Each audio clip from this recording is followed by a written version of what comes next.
Hi mga ka-fur lovers! So, ito yung pang spaghetti ni Naiwan. So, safe to sa mga dogs, katulad nila, dahil, ayan, kita nyo yung ingredients. Ayan yung hotdog. Hotdog yan para sa dog. Pwede sa kanila. Hiniwa na pang spaghetti. Tapos ito yung magiging parang sauce na lang nila. Ayan. Para lahat safe. Tapos mga toppings. Toppings ulit. Tapos toppings. Ayan. Pinasimpleng spaghetti ng pang-dog. Pero pwede sa kanila yan kasi lahat yan is food lang ng mga doggy. Ayan. Hindi makakuha. Tapos carrot. Safe naman yung carrot sa kanila. Basta ganyan lang. Ganito lang yun man. Kaya yan. Ayan. Hindi alam niya rurupuan niya kunin. Kasi ito yung birthday girl. Uy! Ayan. Plain pasta.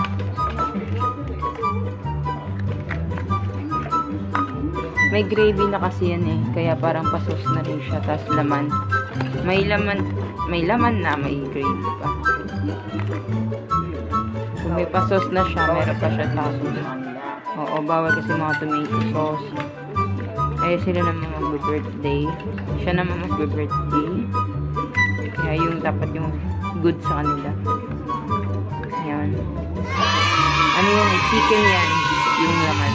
Tapos may konting gravy. Kaya pwede na siya maging pang DIY topping. Para sa pet. Okay na siguro yun. Ayan. Tapos yung mga jerhai, tsaka yung hotdog kanina, yung ilalagay yan kasi hindi kompleto ang spaghetti pag walang hotdog. Tapos yung hotdog na yan, pwede rin sa kanila. Halagyan din ng carrots yan para mas healthy pa. And then, konting cheese. Pwede naman ang cheese sa dog, diba? Basta wag masyado. Ayan, pinakain yung carrots. Para mukha talaga siyang spaghetti, pero safe sa kanila. Mga gutom na sila eh. Pinangga ko ni Naiman. Ito yung my birthday. Handaan niyo ba yan? Oo, favorite kasi nila yung chicken. Sabi niya, ready na ba yan? Ayun na, may gravy na siya.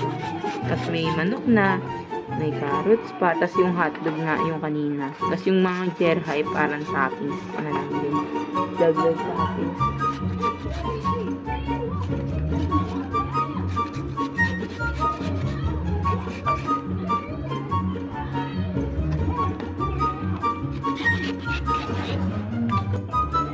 Ayan na yung hiniwa kanina na hotdog na para pwede sa kanila. Ayun yung plastic. Yung sneaky.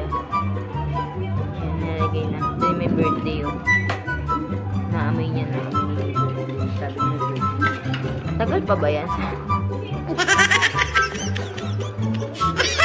Hindi yung batas naman. Mamaya na big.